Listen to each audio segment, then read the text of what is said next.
اس کے گیٹ پر ہارن دیا کرتی تھی۔ اب بھی زور سے ہارن دیا تو چند ہی لمحے بعد ارم باہر نکل آئی۔ کاسنی لمبی قمیض اور ٹراؤزر میں ملبوس ہم رنگ دوپٹہ پھیلا کر سامنے لیے، چہرے کے گرد میچنگ کاسنی اسکارف لپیٹے، وہ تقریباً بھاگتی ہوئی پچھلی سیٹ کے دروازے تک آئی تھی۔ ہیلو حیا، ہیلو زارا، بے تکلفی سے چہکتے ہوئے اس نے اندر بیٹھ کر دروازہ بند کیا۔ حیا کے ساتھ آؤٹنگ کے پروگرام اسے یوں ہی خوش کر دیا کرتے تھے۔ کیسی ہو ارم؟ تم سے تو ملاقات ہی نہیں ہو پاتی۔ زارا نے ترچھی ہو کر رخ پیچھے کو کیا۔ آپ کا ڈپارٹمنٹ دور پڑتا ہے نا؟ تبھی ہاں، حیا بتا رہی تھی آپ لوگوں کا ترکی کا سلیکشن آ گیا ہے۔ میں سلیکٹ نہیں ہوئی، حیا ہو گئی ہے۔ خیر اس میں کوئی بہتری ہوگی، تم نے اپلائی کیا تھا کیا؟ ابا اجازت دیتے تب نا۔ وہ اداس ہو گئی۔ ویسے پیرنٹس کو اتنا سخت نہیں ہونا چاہیے، زارا نے کہا۔ حیا نے تعجبی نظروں سے اسے گھورا کہ کہیں پہلے سے احساس کمتری میں مبتلا ارم مزید اداس نہ ہو جائے، مگر زارا گردن موڑے پیچھے دیکھ رہی تھی اور ارم حسب توقع اداس ہو گئی تھی۔ ابا بھی پتہ نہیں کس پہ چلے گئے۔ اتنی گرمی میں اسکارف لینا آسان ہوتا ہے کیا؟ اور پھر کل مہندی کے لہنگے کی بھی آستینیں نہیں بنانے دی مجھے۔ حیا کی بھی تو آدھی آستینیں ہیں، اتنی اچھی لگتی ہیں، مگر ابا ذرا بھی سلیمان چچا کی طرح نہیں ہیں۔ ارم تمہیں کیا لینا ہے آج؟ میں نے تو جوتے لینے ہیں۔ اس نے خوف چھپاتے ہوئے بات کا رخ بدلا۔ ارم کا ہر وقت کا شکایتی رویہ اس سے بہت برا لگتا تھا۔ چوڑیاں لینی ہیں، مگر لہنگے کے بلاؤز کی فل سلیوز کے ساتھ چوڑیاں بھی اچھی نہیں لگیں گی۔ وہ منہ بسورے پھر سے شروع ہو گئی تو حیا نے سر جھٹک کر سی ڈی پلیئر آن کر دیا۔ عاطف اسلم کا گیت بلند آواز سے گونجنے لگا تو ارم کو خاموش ہونا ہی پڑا۔ خیر جناب سپر مارکیٹ پہنچ کر ارم تو چوڑیاں ڈھونڈنے نکل گئی، جبکہ وہ دونوں میٹرو شوز پر آ گئیں۔ یہ گولڈن والا جو تیسرے نمبر پہ رکھا ہے یہ دکھائیں۔ بہت دیر بعد ایک اونچی ہیل اس کی نظر میں جچی تھی۔ یہ والا میم؟ سیلز مین نے پورا جوڑا نکال کر اس کے سامنے رکھ دیا۔ وہ زمین پر پنجوں کے بل بیٹھا تھا، جبکہ حیا اور زارا سامنے کاؤچ پہ بیٹھی تھی۔ پہنا دوں میم؟ بہت مؤدب اور شائستہ انداز میں پوچھتے ہوئے سیلز مین نے ہاتھوں میں پکڑا جوتا اس کے پاؤں کے قریب کیا، جو خوبصورت ہیلز میں مقید تھے۔ میرے ہاتھ نہیں ٹوٹے ہوئے، میں خود پہن سکتی ہوں۔ جی شیور، یہ لیجیے۔ سیلز مین نے مسکرا کر جوتا اس کی طرف بڑھایا۔ اس نے اسے یوں پکڑ رکھا تھا کہ اسے تھامتے ہوئے حیا کی انگلیاں لازماً اس کے ہاتھ سے مس ہوتی۔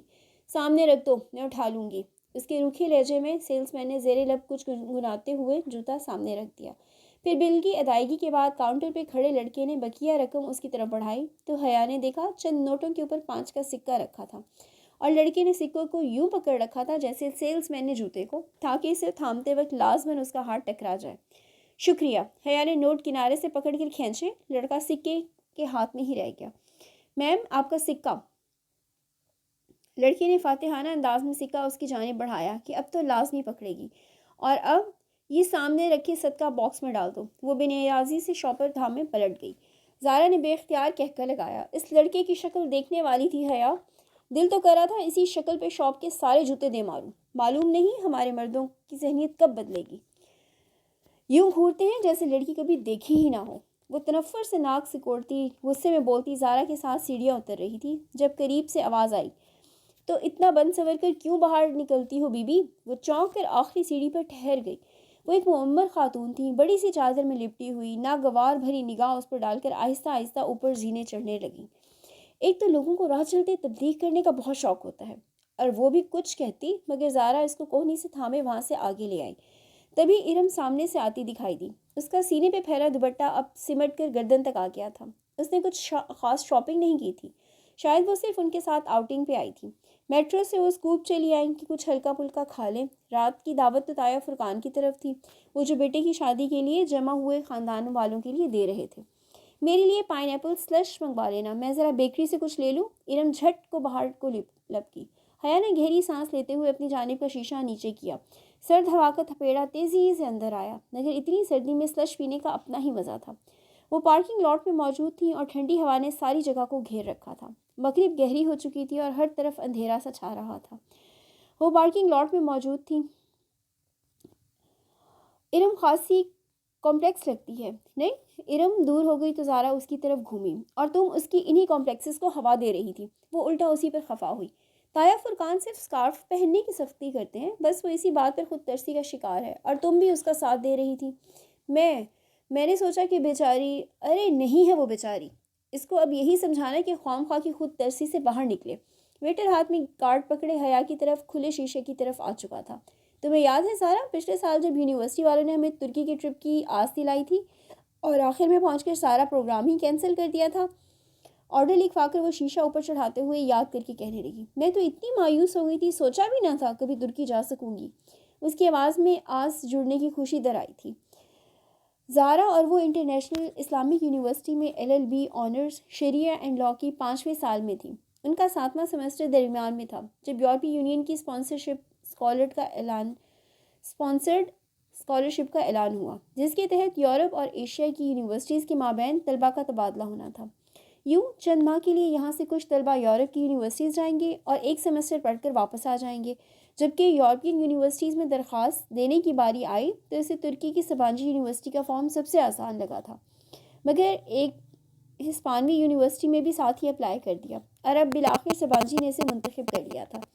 ادھر 7واں سیمسٹر پورا کر کے اسے فروری میں 5 ماہ کے لیے ترکی جانا تھا، جہاں اس کے اپنے مضامین شریعہ اینڈ لاء تو نہ تھے کہ ترکی کا قانون پاکستان کے قانون سے مختلف تھا، سو 5 ماہ کے لیے وہ اپنی مرضی سے کوئی بھی مضمون پڑھ سکتی تھی۔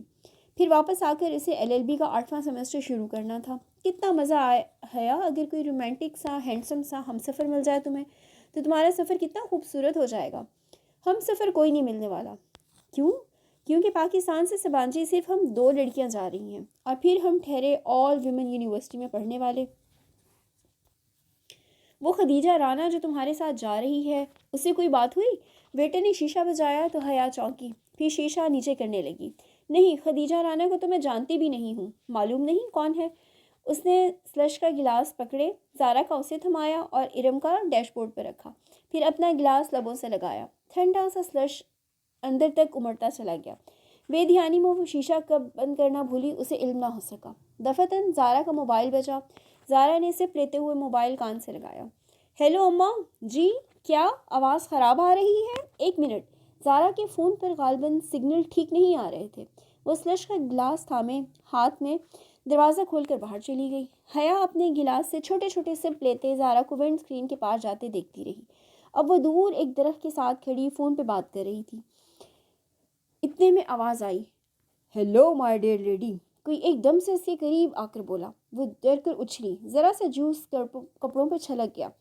کھلی کھڑکی پر ایک عورت مسکراتے ہوئے جھکی تھی، میک اپ سے اٹا چہرہ، چمکتے ہوئے آئی شیڈو، بھڑکتی ہوئی سرخی، بالوں کا جوڑا، چمچم کرتے کپڑے۔ وہ عورت نہیں تھی مگر وہ مرد بھی نہیں تھا۔ کیسے ہو جی؟ وہ اس کی کھڑکی پہ پورا جھکا کھڑا تھا، گلاس اس کے ہاتھ میں کانپا۔ بے اختیار اس نے شیشہ اوپر چڑھانا چاہا مگر اس کے ہاتھ درمیان میں تھے۔ ڈرو نہیں باجی جی، میں آپ کی دوست ہوں، ڈالی کہتے ہیں مجھے۔ ہٹو ہٹو جاؤ۔ وہ گھبرا گئی۔ خواجہ سرا کے وجود سے سستے پرفیوم کی تیز خوشبو اٹھ رہی تھی۔ اسے کراہیت سی آئی۔ ذرا بات تو سنو۔ اس نے اپنا چہرہ مزید جھکایا اور اس سے پہلے کہ وہ آگے بڑھتا، حیا نے سلش کا بھرا ہوا گلاس اس کے منہ پر الٹ دیا۔ ٹھنڈی ٹھار برف چہرے پہ پڑی تو وہ جھٹکے سے پیچھے ہٹا۔ اس نے پھرتی سے شیشہ اوپر چڑھا لیا۔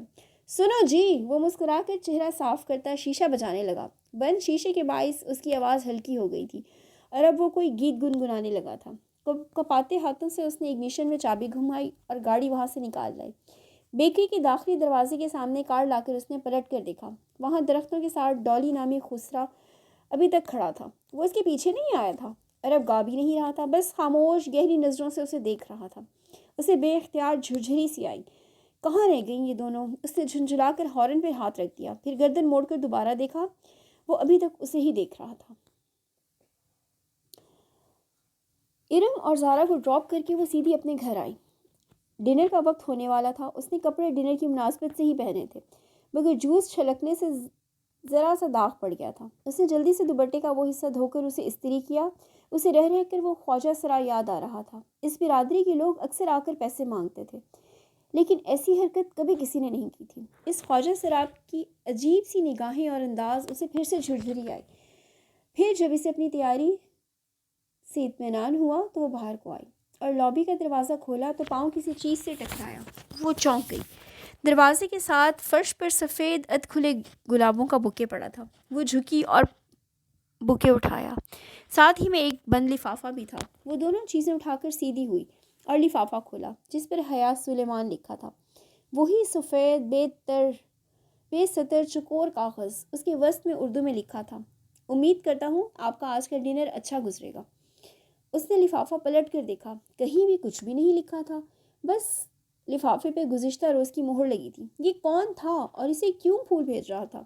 وہ بکے اور خط اٹھا کر کمرے میں رکھ کر اس معاملے پر الجھتی ہوئی باہر آ گئی۔ طاہر فرقان کے گھر خوب چہل پہل تھی۔ لاؤنج میں سب کزنز بیٹھے تھے، ایک طرف خواتین کا گروہ خوش گپیوں میں مشغول تھا، مرد حضرات یقیناً ڈرائنگ روم میں تھے۔ ان کے خاندان میں کزنز کی بے تکلفی کو بری نظر سے نہیں دیکھا جاتا تھا۔ طاہر فرقان چاروں بہن بھائی میں سب سے سخت تھے اور ان کی سختی ارم کے اسکارف لینے اور گھر سے باہر لڑکوں سے بات کرنے پہ تھی۔ ارم اور باقی کے کزنز بھی عموماً اپنے کزنز کے سوا باقی کے باہر کے ہر لڑکے سے بات نہیں کرتی تھی۔ حیا اور ارم تو پڑھتی بھی آل ویمن یونیورسٹی میں تھی۔ ہاں، دوسرے چچا اور خود سلیمان صاحب مستقبل میں اپنے بچوں کی شادیاں یقیناً مکس گیدرنگ میں رکھیں گے، یہ سب کو معلوم تھا۔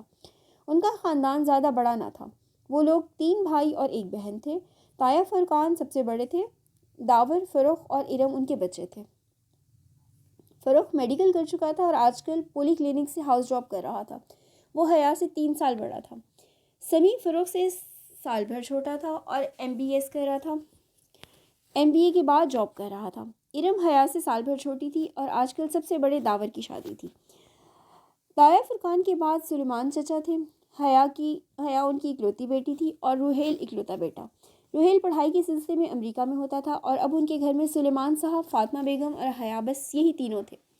پھر زاہد چچا تھے، ان کی بڑی 2 جڑواں بہنیں، بیٹیاں مہوش اور سہرش تھیں، پھر بیٹا رضا جو انجینئر تھا، سب سے چھوٹی بیٹی ثنا او لیول کر رہی تھی۔ اس وقت سوائے روحیل کے جو امریکہ میں تھا اور داور بھائی کے جو غالباً ڈرائنگ روم میں تھے، باقی تمام لڑکے اور لڑکیاں لاؤنج میں موجود تھے۔ لڑکیاں کارپیٹ پر دائرہ بنا کر بیٹھی تھی۔ ارم کے ہاتھ میں ڈھولک تھی، اس کا دوپٹہ سر سے ڈھلک کر کندھے پر آ گیا تھا، اور اگر ابھی طاہر فرقان آ جاتے تو فوراً وہ سر پہ دوپٹہ رکھ لیتی، اور وہ مہوش، سہرش اور ثنا کے ہمراہ سر ملا رہی تھی، جبکہ رضا، فروخ اور سمیع اوپر کرسیوں پر بیٹھے مذاقن لڑکیوں کی طرف فکرے اچھال رہے تھے۔ ہیلو ایوری ون، وہ سینے پہ ہاتھ باندھتے چلتی ہوئی ان کے قریب آ کر رکی تو سب کی نگاہیں اس کی جانب اٹھی۔ سفید چہرے کے دونوں اطراف گرتے ہوئے سیاہ بال اور بڑی بڑی کاجل سے لبریز آنکھیں، وہ تھی ہی اتنی حسین کہ ہر اٹھتی نگاہ میں اس کے لیے ستائش امڑ آئی۔ حیا کیسی ہو؟ آؤ چلو ان لڑکوں کو ہراتے ہیں، آؤ بیٹھو نا۔ بہت سی آوازیں اس سے ٹکرائیں مگر اس نے بے نیازی بھری مسکراہٹ سے شانے اچکائے۔ پہلے میں سائمہ تائی کی کچن میں ہیلپ کروا دوں؟ اس نے ارم کی آئی